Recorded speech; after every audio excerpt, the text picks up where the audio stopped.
Namaste dear students, welcome to our video lesson. In this lesson, we are going to learn the uses of as if, as though and like and the differences between as if, as though and like. Okay, యూజువల్గా మనం తెలుగులో మాట్లాడేటటువంటి మాటలు ఎలా ఉంటాయంటే, for example, ఆయన ఏదో నా బాస్ లాగా ఆర్డర్స్ వేస్తుంటాడండి. ఆయన ఏదో నా బాస్ లాగా ఆర్డర్స్ వేస్తూ ఉంటాడు. ఈవిడ ఓ మహారాణిలా ఫీల్ అయిపోతూ ఉంటుంది. ఈవిడ ఒక మహారాణిలాగా ఫీల్ అయిపోతూ ఉంటుంది. అంటే అది కాదు, కానీ వాళ్ళు ఆ విధంగా ఫీల్ అవుతున్నారు అని చెప్పడానికి. వాడేదో నా బాస్ లాగా ఫీల్ అవుతున్నాడు, ఈవిడేదో నా మహారాణిలాగా ఫీల్ అవుతుంది. ఓకే, ఆయన నాకు బాస్ లాగా ఆర్డర్స్ వేస్తుంటాడు. ఇటువంటి సెంటెన్సెస్ అంటే ఇటువంటి ఎక్స్ప్రెషన్స్ అంటే కాకపోయినా అయినట్లుగా ఆ విధంగా ఫలానా విధంగా ఒకరు బిహేవ్ చేస్తున్నారు. అతను నా బాస్ లాగా బిహేవ్ చేస్తున్నాడు. ఆవిడ ఒక మహారాణిలా ఫీల్ అవుతుంటుంది. ఈయనేదో నా బాస్ లాగా ఆర్డర్స్ వేస్తూ ఉంటాడు. అంటే ఏదో కాకపోయినా అయినట్లుగా ఒకరు ప్రవర్తిస్తూ ఉండటం. ఇటువంటి మాటల్ని ఎలా చెప్తాం అంటే simple, as if, as though and like. వీటిని యూజ్ చేసి మనం ఇటువంటి మాటల్ని అంటే చెప్తూ ఉంటాం. అంటే ఫలానా విధంగా ఫీల్ అవుతున్నారు, ఫలానా విధంగా బిహేవ్ చేస్తున్నారు. ఇటువంటి మాటలు చెప్పడానికి మనం as if, as though and లైక్ని యూజ్ చేస్తాం. ఓకే, మీరు కేర్ఫుల్గా అబ్జర్వ్ చేస్తే ఇందులో కూడా 2 పార్ట్స్ ఉంటున్నాయి. అంటే ఈ సెంటెన్సెస్లో కూడా 2 పార్ట్స్ ఉంటూ ఉన్నాయి. అవేంటి?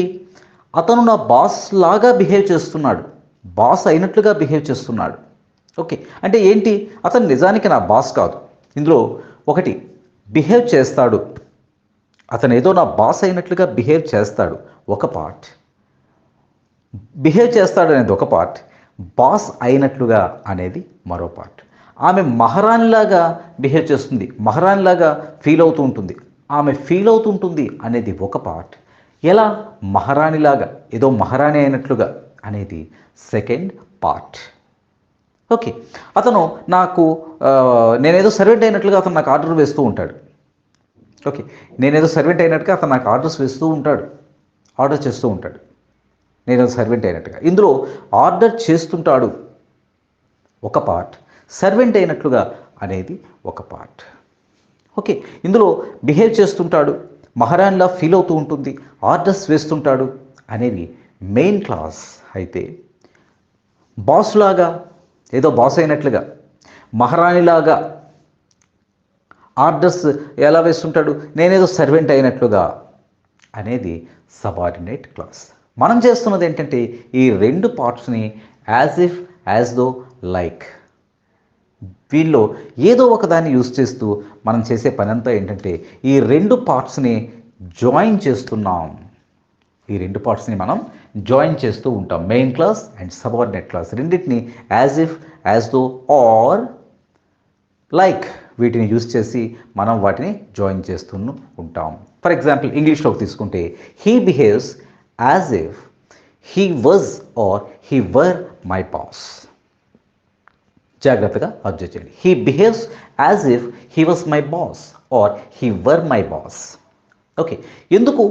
యూజువల్గా మనం హీ బిహేవ్స్ అనేది సింపుల్ ప్రెజెంట్ టెన్స్లో ఉంది, అతను బిహేవ్ చేస్తూ ఉంటాడు ఆ రకంగా. హీ బిహేవ్స్ అనేది సింపుల్ ప్రెజెంట్ టెన్స్లో ఉంది. కానీ యాజ్ ఇఫ్ కానీ, యాజ్ దో కానీ, లైక్ని తర్వాత చెప్పుకుందాం, లైక్ని కూడా యూజ్ చేయొచ్చు.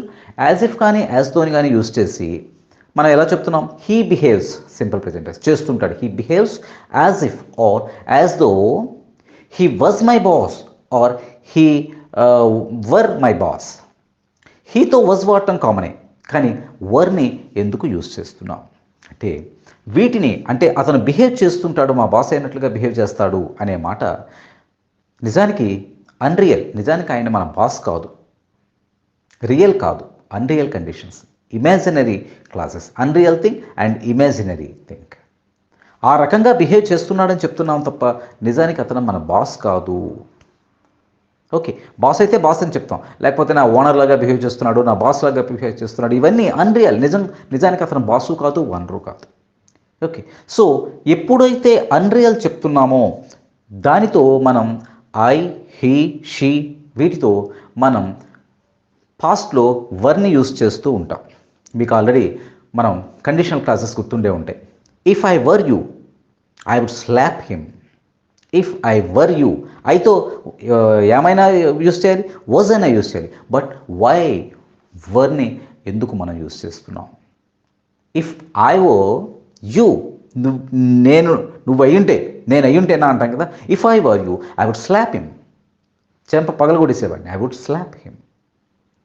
వై అంటే ఇక్కడ కేర్ఫుల్గా గుర్తుపెట్టుకోవాల్సింది ఏంటంటే, ఇఫ్ ఐ వర్ యూ, నువ్వు నేను అవ్వడం అవ్వదు సాధ్యంగా. నేను నువ్వు, నువ్వు నేను అవ్వడం సాధ్యం కాదు. నేనే అయ్యి ఉంటే అయ్యే ఛాన్స్ లేదు. So this is imaginary, unreal situation. So మనం ఇక్కడ ఏం చేస్తున్నాం? ఐ తర్వాత వర్ని యూస్ చేస్తున్నాం.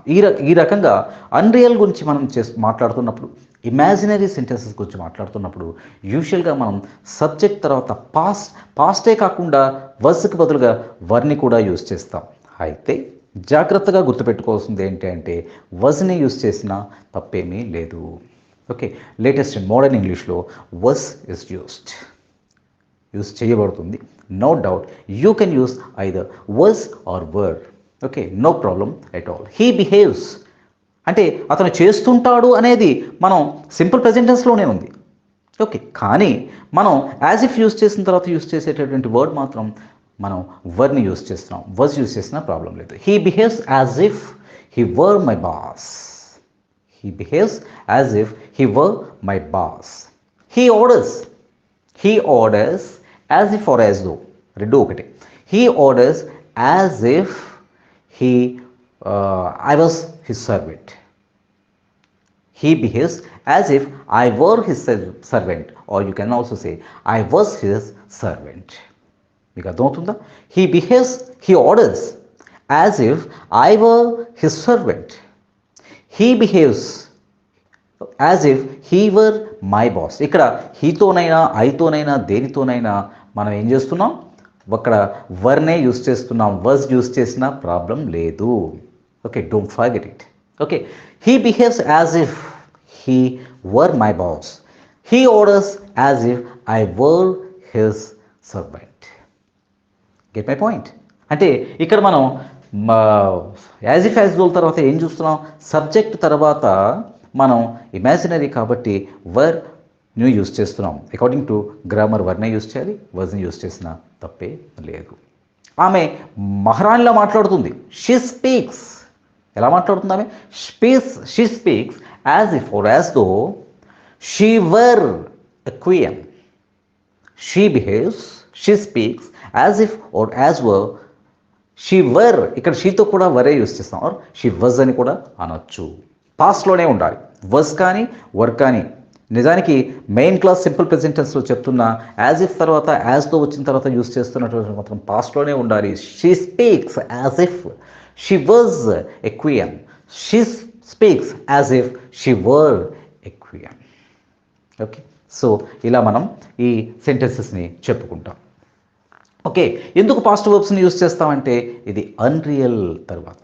ఇది అన్రియల్ కాబట్టి మనం దీన్ని పాస్ట్ వెబ్లోనే యూస్ చేస్తాం. ఓకే, ఎందుకంటే ఇది నిజం కాదు.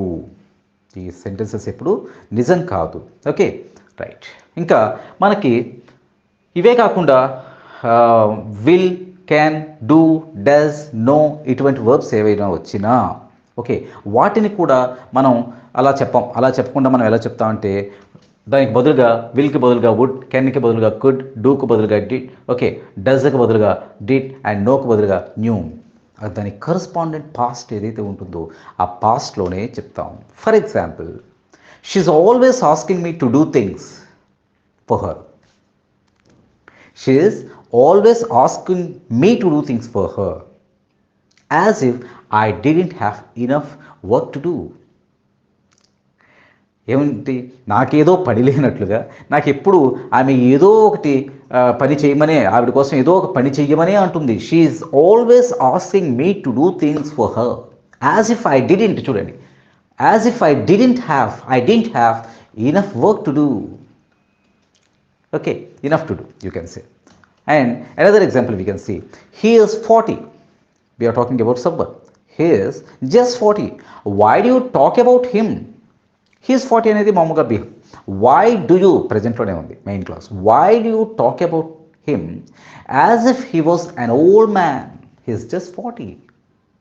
As if he were, ఏదైనా పర్వాలేదు. He is just 40. Why do you talk about him as if he was an old man or as if he were an old man? Let us take some more examples. Okay, they treat me as if I was their own son. ఇక్కడ they treat me, వాళ్ళు నన్ను ఎలా treat చేస్తుంటారు? They treat me as if or as though I was their own son. వాళ్ళు నన్ను కన్న బిడ్డలాగా treat చేస్తారు. ఐ వాజ్ లేదా ఐ వర్ అని ఎందుకు అన్నాం? నిజానికి నేను కొడుకును కానప్పటికీ. How do they treat? They treat me as if I was or I were their own son. అర్థమవుతుందా? Because I'm not, this is also unreal. I'm not there sun, but they treat me as if I was their own sun. Okay, అంటే సొంత కొడుకును కానప్పటికీ నిజానికి వాళ్ళు కొడుకులాగా, కొడుకు అయినట్లుగా మనల్ని చూస్తూ ఉంటారు. ఓకే, అయితే ఎప్పుడు వీటిని యూస్ చేస్తూ మనం imaginary condition, imaginary sentence, unreal sentences మాత్రమే యూస్ చేస్తామా? యాజ్ ఇఫ్, యాజ్ దోల్ని యూస్ చేస్తూ? నో. ఓకే, వీటితో మనం ఇమాజినరీ కాకుండా రియల్ సెంటెన్సెస్కి కూడా వీటిని యూస్ చేస్తాం. షీ లుక్స్, ఫర్ ఎగ్జాంపుల్ మనం చూస్తాం, she looks as if as though she is rich. She looks as if or as though she is rich. ఇలా ప్రజెంట్ని కూడా చెప్పొచ్చు, యాజ్ ఇఫ్ తర్వాత ప్రజెంట్ని కూడా చెప్పొచ్చు. కానీ డిఫరెన్స్ ఏంటంటే పాస్ట్ని చెప్పినప్పుడు ఏమవుతుంది? పాస్ట్ని చెప్పేటప్పుడు అవి అన్రియల్, రియల్ కాదు. For example, she behaves, she looks at a something, ఆమె ఏదో వేసుకుంది, ఆమెను చూస్తే మనకి ఎలా కనిపిస్తుందంటే ఆమె she looks as if she was rich or she were rich. అంటే అర్థం ఏంటి? ఆమె ఏదో రిచ్ లాగా కనబడుతుంది. హియర్ వి నో ఆమె రిచ్ కాదు అని తెలుసు, కానీ అలా అయినట్లుగా కనిపిస్తుంది. వెన్ యాజ్ ఇఫ్ తర్వాత, యాజ్ దో తర్వాత పాస్ట్ వర్బ్ను యూస్ చేస్తే అన్రియల్. కానీ యాజ్ ఇఫ్ తర్వాత, యాజ్ దో తర్వాత ప్రజెంట్ వర్బ్ని యూస్ చేస్తే ఇక్కడ అర్థం ఏమవుతుందంటే అది రియల్ కావచ్చు. Because she looks as if as though she is rich. She is rich అన్నాం. షీ ఈజ్ రిచ్ అంటే ఏమో ఆమె రిచ్ లాగా కనిపిస్తుంది. ఇక్కడ మన ఉద్దేశం ఏంటంటే ఆమె రిచ్ ఏమో, రిచ్ అవునో కాదో మనకి తెలియదు. But she looks as if she was or she were rich, as if she was rich or she were rich అని అన్నాం అనుకోండి. అప్పుడు she looks as if or as though తర్వాత మనం past she was rich or she were rich అని use చేసామనుకోండి. అప్పుడు దాని అర్థం ఏంటంటే ఆమె ఏదో రిచ్లా కనిపిస్తుంటుంది, నిజానికి ఆమె రిచ్ కాదు. So you find the difference. As if తర్వాత ప్రజెంట్ వర్బ్ యూస్ చేస్తే అవునేమో అనే మీనింగ్ వస్తుంది, కావచ్చు అనే మీనింగ్ వస్తుంది. యాజ్ ఇఫ్ తర్వాత పాస్ట్ వర్బ్స్ని యూస్ చేస్తే, వర్స్ వర్లను యూస్ చేస్తే అది కాదు అని డెఫినెట్గా అలా బిహేవ్ చేస్తుంది, కానీ కాదు అనే అర్థం వస్తుంది. Suppose he talks as if he knows everything. He talks as if he knows everything. అతను అన్నీ తెలిసినట్లుగా మాట్లాడతాడు. హీ నోస్, హీ టాక్స్ అనేది మామూలుగా చెప్పాం. యాజ్ ఇఫ్ తర్వాత ఏం వాడాం? హీ నోస్ వాడాం. As if he knows everything, అన్నీ తెలిసినట్లుగా మాట్లాడతాడు. ఇక్కడ దీని అర్థం ఏంటంటే ఏమో అన్నీ తెలిసేమో, అతనికి అన్నీ తెలిసినట్లుగా మాట్లాడతాడు, తెలిసేమో. అలా కాకుండా he talks as if he know everything అని పాస్ట్ వర్బ్ని యూజ్ చేసామనుకోండి. అప్పుడు అర్థం ఏమవుతుందంటే అతను అన్నీ తెలిసినట్లుగా మాట్లాడతాడు, నిజానికి ఏమీ తెలియదు. అర్థమవుతుందా? అంటే ప్రజెంట్ వర్బ్ని యూస్ చేస్తే అక్కడ అర్థం ఏంటి వస్తుంది? ఆయనకు తెలుసేమో అనే మీనింగ్ వస్తే, అంటే రియల్ అనే మీనింగ్ వస్తే, పాస్ట్ వర్బ్ని యూస్ చేసేటప్పుడు ఖచ్చితంగా అది అన్రియల్ అనే మీనింగ్ వస్తుంది. Let us take another example. She acts as if or as though, ఏదైనా ఒకటి. She acts as if she is not even listening to me. She acts how? ఆమె ఎలా నటిస్తుంది? She acts as if she is not even listening to me. ఆమె అసలు నన్ను విననట్లుగా నటిస్తుంది, నిజానికి వింటుంది ఏమో, వినట్లేదేమో.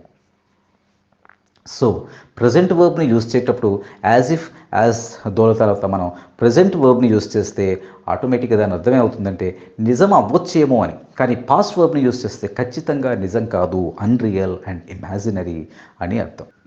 And one more thing, as if, as దోలను యూజువల్గా మనం కొన్ని వర్బ్స్తో యూజ్ చేస్తాం. ఫర్ ఎగ్జాంపుల్ లుక్స్ అంటే యూ లుక్ అని అన్నాం.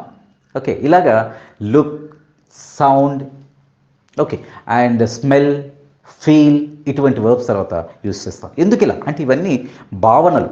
నువ్వు అలా కనిపిస్తున్నావు, నాకు అలా వినిపిస్తోంది, ఓకే, దాని వాసన అలా వస్తుంది, ఆమె అలా ఫీల్ అవుతుంది. ఈ భావనలతో యూజువల్గా మనం ఈ యాజ్ ఇఫ్ యాజ్ దోలను ఎక్కువగా యూజ్ చేస్తుంటాం. అంటే పలానా విధంగా కనిపిస్తుంది, పలానా విధంగా వినిపిస్తుంది, ఓకే, ఫలానా విధంగా అనిపిస్తుంది, ఇలా చెప్పడానికి నేను ఈ లుక్స్, సౌండ్స్, ఫీల్స్, స్మెల్స్ లాంటి వర్బ్స్ తర్వాత యూజ్ చేస్తాం. నిజానికి ఇవి అన్రియల్ కాదు, మనకు అలా కనిపిస్తున్నవి నిజమైనవిగానే మనం ట్రీట్ చేయాల్సి ఉంటుంది. అంటే look at the clouds, look at the clouds, it looks, ఆ క్లౌడ్ ఎలా కనిపిస్తుంది, it looks as if it's going to rain.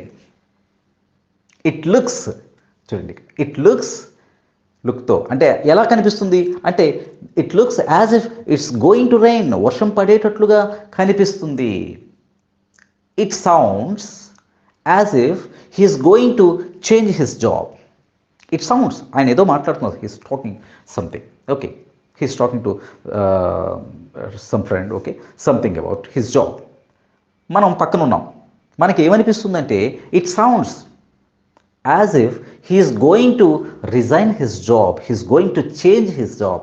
ఉద్యోగం మారుతాడేమో అన్నట్లుగా నాకు అనిపిస్తుంది, నాకు వినిపిస్తుంది అతని మాటలు బట్టి. Okay, she feels as if all her worries have gone. ఇప్పుడు ఆమె ఎలా ఫీల్ అవుతుందంటే she feels as if all her worries have gone. ఆమె వరీస్ అన్నీ కూడా పోయినట్లుగా ఆమె ఫీల్ అవుతోంది. మంచిదే, okay. And it smells something, ఏదో వాసన అవుతుంది. It smell as if as though some one is smoking here, smoking around here. Some one is smoking around here. ఎలా? ఇట్ స్మెల్స్ అంటే మనకు అలా అనిపిస్తుంది, ఎవరో స్మోక్ చేస్తున్నట్లుగా అనిపిస్తుంది, ఆమె కష్టాలన్నీ పోయినట్లుగా అనిపిస్తుంది, అండ్ గోయింగ్ టు చేంజ్, జాబ్ను మారుస్తున్నట్లుగా అనిపిస్తుంది. ఓకే, ఇలాంటివన్నీ కూడా మనం ప్రెజెంట్ టెన్స్లో యూజ్ చేయొచ్చు. అంటే it smells as if some one is smoking అంటే యాజ్ ఇఫ్కి ముందు ప్రజెంటే ఉంది, యాజ్ ఇఫ్ తర్వాత కూడా ప్రజెంటే ఉంది. ఇక్కడ మనం ఒక విషయం జాగ్రత్తగా గమనించాల్సింది ఏంటంటే ఎప్పుడూ ప్రజెంట్లోనే ఉండాలి, మెయిన్ క్లాస్ అనేది ఎప్పుడూ ప్రజెంట్లో ఉండాలని రూల్ ఏమీ లేదు. అది పాస్ట్లో కూడా ఉండొచ్చు. దాన్ని బట్టి మనం యాజ్ ఇఫ్ తర్వాత కూడా మార్చుకోవచ్చు. For example she felt as if all her worries had gone. She felt అని సింపుల్ పాస్ట్ వాడాం కాబట్టి యాజ్ ఇఫ్ యాజ్ దో తర్వాత all her worries had gone అంటే అంతకు ముందే వరీస్ అన్నీ పోయినట్లుగా ఆమె ఫీల్ అయ్యింది. ఫీల్ అవుతుంది అని కాదు ఇక్కడ. అంటే మెయిన్ క్లాస్ షీ ఫీల్స్ కాకుండా షీ ఫెల్ట్ వాడాము ఇక్కడ. She felt as if or as though all her worries had gone. ఎందుకు అంటే ఫెల్ట్ అనేది పాస్ట్ కాబట్టి దానికి ముందు జరిగింది కాబట్టి అది పాస్ట్ పర్ఫెక్ట్లో యూజ్ చేసాం. అంటే suppose she feels as if all her worries have gone. She feels simple ప్రెజెంటెన్స్లో ఉంది, హ్యావ్ గాన్ అనేది అంటే యాజ్ ఇఫ్ తర్వాత వాడింది కూడా మనం ప్రెజెంట్లోనే యూజ్ చేసాం. అలా కాకుండా she felt as if all her worries had gone అంటే మనం ఇక్కడ ఏ టెన్స్లోనైనా దీన్ని యూజ్ చేయొచ్చు యాజ్ ఇఫ్ యాజ్ దోని ఆ అర్థంతో.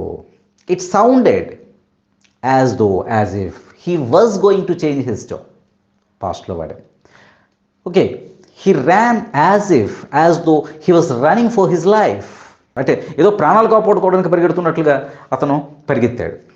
ఓకే, అంటే he ran main clause simple పాస్ట్లో ఉంది, as if he was running for his life అతను ప్రాణాలు కాపాడుకోవడానికి అన్నట్లుగా మనకి పరిగెడుతున్నట్లుగా అనిపిస్తుంది. Okay, when I told them my plan, somebody ask my plan, when I told them my plan, ఇది కూడా మనం పాస్ట్లోనే చెప్తాం. When I told them my plan they looked at me, simple పాస్ట్లో ఉంది, they looked at me as if I was mad.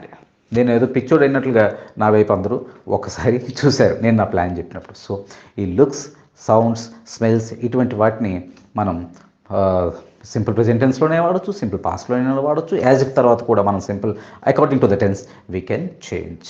And one more thing, ఈ looks, sounds తర్వాత యూజువల్గా మనం యాడ్జెక్టివ్ కూడా వాడుతుంటాం, అది different structure. You look tired అంటాం. యూ లుక్ టయర్డ్, నువ్వు అలసిపోయినట్లుగా కనిపిస్తున్నావు. Okay, she looks tired, she looks తర్వాత టయర్డ్ అనే మనం యాడ్జెక్టివ్ వాడుతున్నాం. Okay, you look as if you have not slept. Find the difference. You look as if you have not slept, నువ్వు నిద్రపోనట్టుగా కనిపిస్తున్నావు. You are looking అన్నాను కదా. You look as if you have slept. You look tired, నువ్వు నిద్రపోనట్లుగా కనిపిస్తున్నావు అని చెప్పినప్పుడు as ఇఫ్ని use చేస్తాం. కానీ టైర్డ్గా కనిపిస్తున్నావు అని చెప్పడానికి మనం యాడ్జెక్టివ్ని డైరెక్ట్గా లుక్ తర్వాత డైరెక్ట్గా యాడ్జెక్టివ్ని యూజ్ చేసేసాం. Okay, she sounded, let us take another example. She sounded worried. Sounded తర్వాత వరీడ్ అనే యాడ్జెక్టివ్ని డైరెక్ట్గా యూజ్ చేసేసాం. ఓకే, యాజ్ ఇఫ్తో చెప్పాల్సి వస్తే she sounded as if as though she was worried. అంటే ఇక్కడ జాగ్రత్తగా గమనిస్తే మీకు ఏమర్థం అవుతుంది? యాజ్ ఇఫ్ యాజ్ దో తర్వాత సబ్జెక్ట్ అండ్ వర్బ్ స్ట్రక్చర్ని యూస్ చేస్తున్నాం. ఓకే, డైరెక్ట్గా లుక్, సౌండ్ ఇలా చేసేటప్పుడు డైరెక్ట్గా యాడ్జెక్టివ్ని యూస్ చేస్తాం. You should always remember as if తర్వాత సబ్జెక్ట్ అండ్ వర్బ్ స్ట్రక్చర్ని వస్తుంది, మనం అది యూస్ చేస్తూ ఉంటాం. ఓకే, మరి లైక్ ఏంటండి? లైక్ కూడా యాజ్ ఇఫ్ యాజ్ దో బదులుగా యూస్ చేయొచ్చు. కానీ చిన్న డిఫరెన్స్ ఏంటంటే you look as if you haven't slept last night. You look as if you haven't slept last night. Subject verb, you haven't subject verb. దీన్నే you look like you haven't slept అని కూడా అనొచ్చు. And ఈ లైక్ని సాధారణంగా మనం spoken ఇంగ్లీష్లో, common కాన్వర్జేషన్స్లో, general కాన్వర్జేషన్స్లో యూస్ చేస్తూ ఉంటాం. He sat there smiling. ఎలా కూర్చున్నాడు ఆయన? He sat there smiling as if it was his birthday. ఏదో వాడు పుట్టినరోజు అయినట్టుగా రిలాక్స్డ్గా నవ్వుతూ కూర్చున్నాడు. లైక్తో దీన్ని చెప్పాల్సి వస్తే he sat the smiling like it was his birthday. Okay okay, so మరి ఏంటండి డిఫరెన్స్?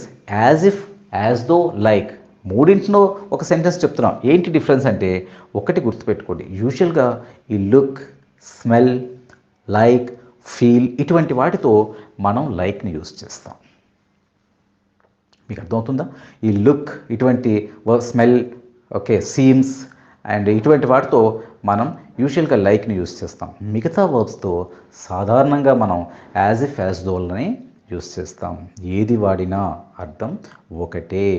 భావనలతో చెప్పేటప్పుడు మనం లైక్ని యూజ్ చేసినా పర్లేదు, యాజ్ ఇఫ్ని యూజ్ చేసినా పర్లేదు. అండ్ యాజ్ ఇఫ్ తర్వాత సాధారణంగా మిగతా విషయాల్లోకి వచ్చేసరికి అంటే ఈ సౌండ్స్, లుక్స్ అలా చెప్పేటప్పుడు యాజ్ ఇఫ్, లైక్ అన్నీ ఒకలాగే పనిచేస్తాయి. అలా కాకుండా మామూలుగా అయితే లైక్తో నౌన్ ఆర్ ప్రొనౌన్ వస్తుంది. యాజ్ ఇఫ్ యాజ్ దోల్ తర్వాత సబ్జెక్ట్ అండ్ వెర్బ్ వస్తుంది. That's all the class for today. And మీకు అర్థమైందనే అనుకుంటున్నాను. And let us do some exercises. Okay, thank you very much my dear students.